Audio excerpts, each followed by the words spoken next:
Hey guys, tonight we begin with something darker than a medieval cellar and just as musty. You're waking up in the year 1325, give or take a few decades, and trust me, the mattress situation hasn't improved in any of them. You stir to consciousness, curled like a pretzel on a half-rotted pile of straw that technically counts as a bed. It smells like wet goat. Not in a poetic way. No, literally like a wet goat, because this used to be part of the barn floor until a few months ago. Fleas scatter as you move.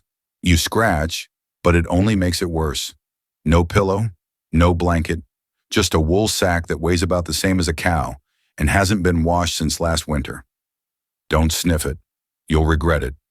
Somewhere in the distance, a church bell clanks like a drunken blacksmith dropping pans down a staircase. That's your alarm clock. It's loud, it's judgmental, and it doesn't have a snooze button. You groan and shift, every joint creaking like old wood. You're 22, which in medieval terms is roughly the equivalent of middle age with a side of sciatica. Your knees sound like someone shaking a pouch full of bones. Because, well, someone kind of is. You're the pouch. Your house, if you can be generous and call it that, is a single wooden room with zero insulation and one door that moans louder than your stomach. No windows, just gaps in the wall that let in cold air, rain, and the occasional confused chicken. You, your siblings, your parents, your great-aunt, two goats, and one very vocal rooster all share this blessed open concept living area. If you thought a studio apartment sounded cozy, welcome to the real thing.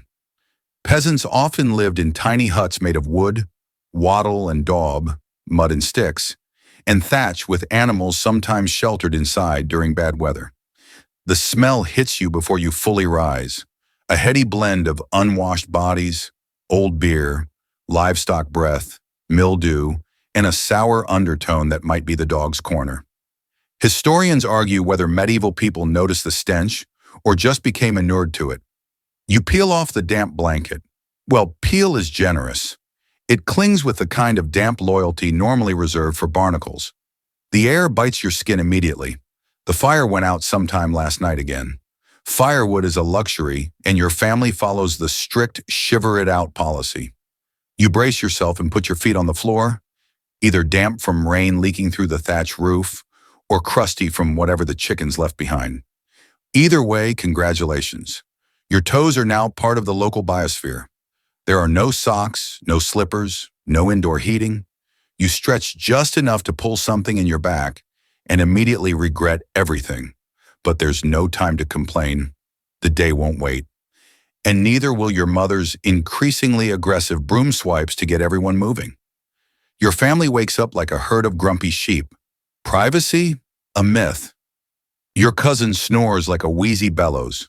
Your father is already scratching something in his beard. And you're pretty sure it's not metaphorical. Someone's baby cries, but no one moves. It's not their turn yet. As light trickles in through gaps in the boards, you catch sight of the outside world. Mud. More mud. The path to the well is already a soup of footprints and manure. A rooster crows defiantly. You make a note to side-eye him later. He knows what he did. You shuffle to the door, lift the latch with a sigh, and take a breath of fresh air. Well, not fresh exactly. It's the medieval version of fresh, meaning it doesn't immediately make your eyes water. But underneath the damp earth and wood smoke, there's always a background tang of everything. The streets double as open sewers, and each rainstorm just rearranges the horror into new puddles. You're awake now. Congratulations. You've survived your first 5 minutes in the Middle Ages. You're cold, itchy, sore, and vaguely nauseated, but you're alive. The good news? You've still got a full day ahead. The bad news? You probably won't survive it. So before you get comfortable, take a moment to like the video and subscribe, but only if you genuinely enjoy what I do here. And let me know in the comments where you're tuning in from and what time it is for you. I love seeing where everyone's listening from. Now dim the lights, maybe turn on a fan for that soft background hum, and let's ease into tonight's journey together. You take a cautious step into the day, barefoot, itchy, and already exhausted. Chickens scatter as you pass, and one pecks your toe. Welcome to 1325. You haven't been awake for 10 minutes, and already your body's plotting your downfall. But hold that thought. Nature is calling. And in medieval Europe, nature doesn't whisper politely. It screams like a tavern brawl at dawn. You head toward what qualifies as the back of the house. There's no hallway, no bathroom, and certainly no porcelain sanctuary with scented candles and soft lighting. Instead, you navigate around the sleeping goat and over your uncle's snoozing foot to reach a wooden bucket, the toilet. A cracked, splintered, well-loved bucket that has seen too much. If you're lucky, it was emptied yesterday. If not, you breathe through your mouth and get it over with.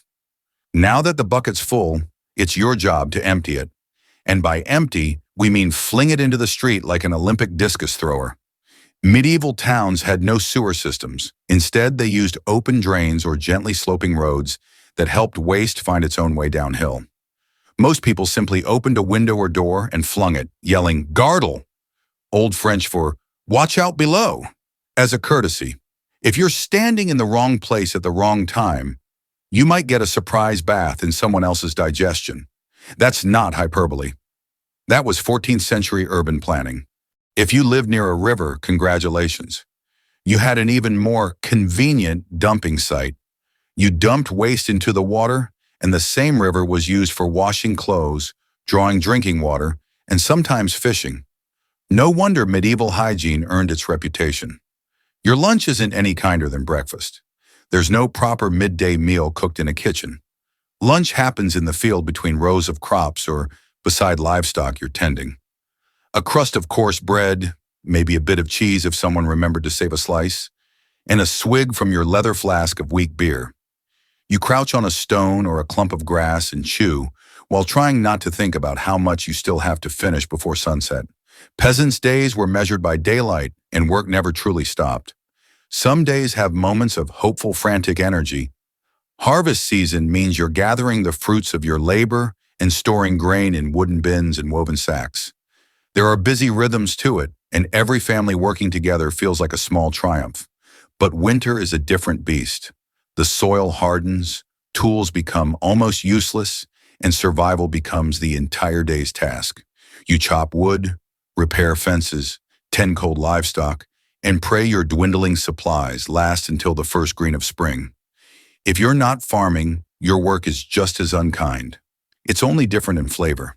A blacksmith pounds glowing iron all day, choked by smoke and deafened by hammer blows. A tanner spends the hours knee-deep in animal hides and chemicals like urine to cure leather, the smell lingering long after sunset. A miller fights dust and rattling grindstones, sometimes also defending against accusations of skimping peasants out of their daily portion of grain. Every craft has its brutal edge. Tools slip, oxen kick, trees fall the wrong way, and one accident can end both your workday and your life. Still, you keep going. You squint at the sky, sun high, day long, and the task beneath your hands never truly finished. Your fingers bleed again, but you don't stop to tend them. In the Middle Ages, stopping isn't a choice, it's a consequence. Then, through the blur of sweat and dust, you notice her. Your neighbor, working just a few feet away. Not a goddess, not a noble woman, just another soul in the dirt and sun, her sleeves rolled up, her hands caked with earth. Her face flushes with effort, but she doesn't flinch. This isn't uncommon. Women in peasant life worked as hard as men did, if not harder. While you were planting barley and dragging soil, she was already up at dawn tending the hearth fire, milking goats, cooking, washing, feeding livestock, pulling weeds and herding the children whose small bodies are already familiar with labor. And let's talk about expectations. Harsh doesn't begin to cover it. If she's unmarried, she's considered a burden. If married, property. If a widow, suspicious. Talk too much? Witch. Stay quiet? Also witch. The reality is grim. Marriage isn't about love. It's about alliances, livestock, and survival. Girls might be betrothed very young and expected to bear children almost immediately. But childbirth isn't safe. There are no hospitals, no sterile tools, no epidurals. If complications arise, she dies quietly in a dark hut, surrounded by those who can offer little beyond whispered prayers. Even when she survives childbirth, the work never lets up. Mending clothes, fetching water, spinning wool, feeding animals, nursing children, cooking, cleaning, all while still expected to help in the actual fields. There is no self-care hour, no quiet moment to breathe. Mirrors don't exist for most. Hair gets washed by rain or river, and bodies are scrubbed with ash. If she smells nice, it's likely just because she walked past a rosemary bush. Meanwhile, the weather is yet another adversary you never asked for. There's no meteorologist to check, just the sky, and it doesn't care about your plans. Today the sun is out. Great news only by medieval standard, meaning scorching heat under layers of wool you're expected to keep on for modesty. There's no deodorant, and flies hover relentlessly around food, faces, and hands. Shade is rare in the fields, and the itch under your collar isn't sweat. It's another flea bite. Historians still debate whether peasants suffered more from sunstroke or chronic insect bites. You vote for both. When winter arrives, hope shrivels along with the soil. The ground turns to rock, wind slices through your hut like a blade, and you wear the same damp cloak you had months ago because you simply can't afford more. Firewood is precious, controlled by the Lord. Taking fallen wood from the forest can get you fined or worse. You sneak in under cover of darkness, hoping to gather just enough branches to avoid frostbite. Rain is no relief. It soaks thatched roofs, bedding, clothes, and grain stores. You shiver in the night wrapped in wet wool, trying to keep a cough from turning into ill fate. Spring, when it arrives, brings mud everywhere. Fields become soup, paths become treacherous bogs, and your boots, if you're lucky enough to own any, squelch at every step. There is no good season in the Middle Ages, just different versions of hardship. Water, too, is a gamble. When you walk to the village well, bucket in hand, the water might look clear, but the concept of clean drinking water is a historical myth. Rivers and wells often carry waste upstream from animal pens, chamber pots, and rain-washed roads. People fear water because illness often follows. Cramps, fevers, death. So you drink weak ale or beer instead. Safer because it was boiled during brewing. Even children drink it. Life starts with mild tipsiness just to survive another day. Bathing isn't the relaxing soak you imagine. Most people avoid frequent baths because they believed hot baths opened the body to harmful miasmas. Bad air thought to cause sickness. So instead, washing with cloths, ash, or sometimes a shared tub of hot water happens only occasionally. Still, life wasn't only endless misery. Church feast days and festivals offered rare breaks from labor. The rhythm of work, prayer, and communal gatherings shaped village life as much as the seasons did, with rituals and celebrations woven into every year.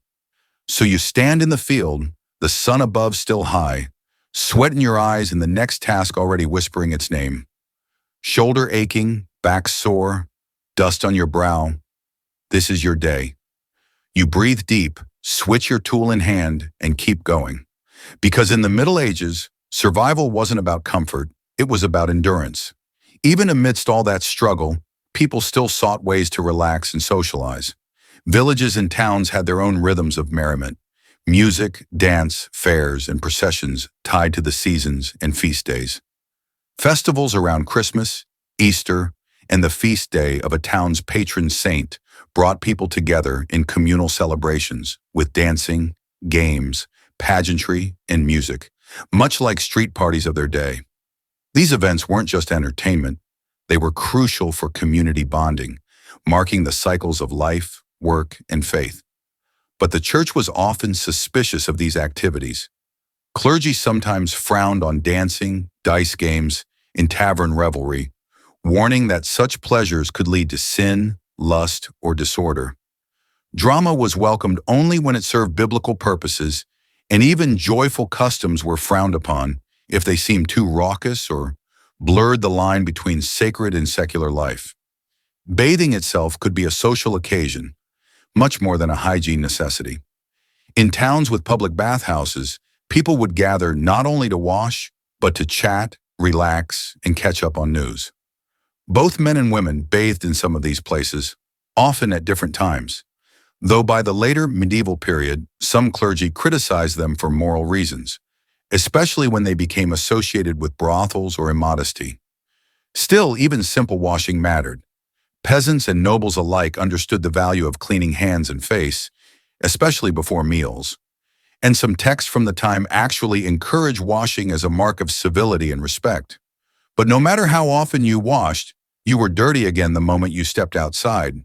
Dust clinging to skin, mud gripping your feet, and fleas hopping aboard like unruly guests. Rivers and streams were often used for washing as well as for laundry and drinking, meaning even water itself was a gamble.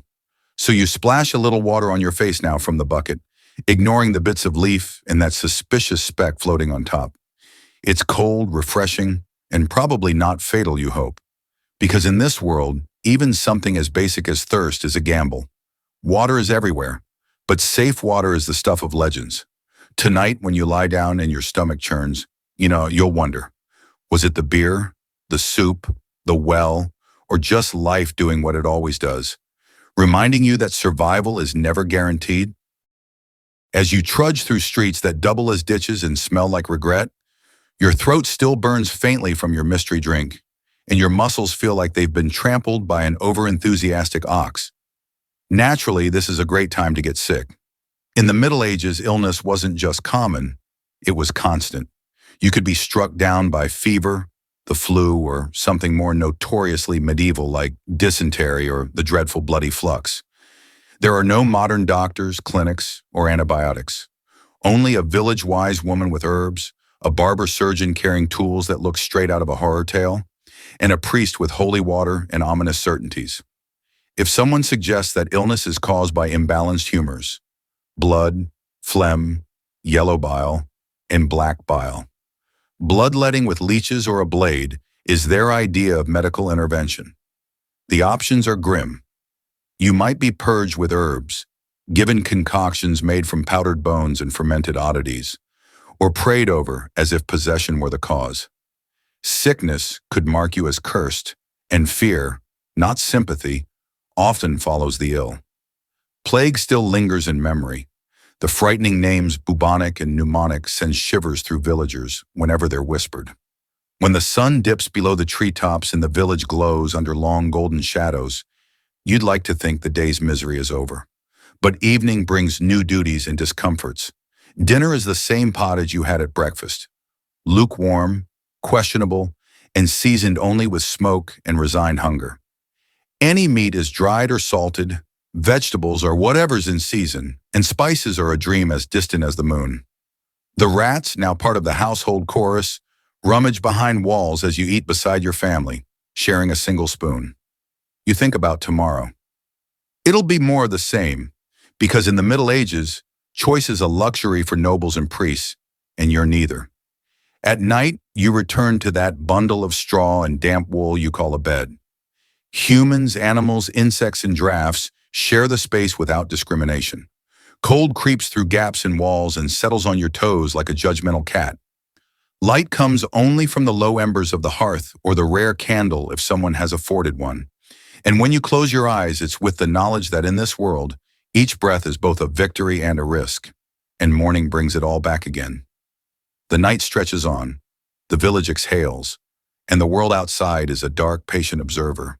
You drift on the thin line between sleep and wakefulness, each creak of timber or cough of a child pulling you back into the present. Your body aches in ways that modern medicine would name and treat, but here they are simply part of living. Hunger and cold are teachers. Dirt and sweat are your companions. Every breath is a negotiation with survival itself. Yet even here there is a strange rhythm, a pulse.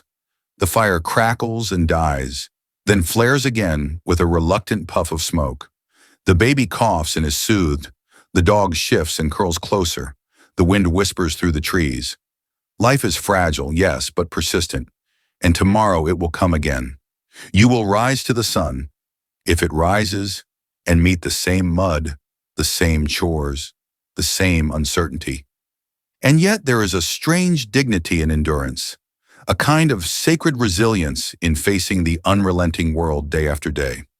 The Middle Ages may not be kind or fair or even survivable at times, But for those who endure, there is a quiet truth. To persist is to resist oblivion, even if the world offers no applause. Outside, stars pierce the sky, indifferent and eternal. Inside the straw bed is a small sanctuary, the warmth of another human body a rare gift, the faint hope that the morning brings another chance, and perhaps, just perhaps, a few moments that feel like freedom. For now you close your eyes, the fire's glow shrinking into memory, the village's chorus of life and suffering fading into sleep. And in that fragile night, among the rats and shadows, the coughs and whispers, you rest, because even the Middle Ages, relentless as it is, allows the smallest reprieve, the pause between one hard day and the next.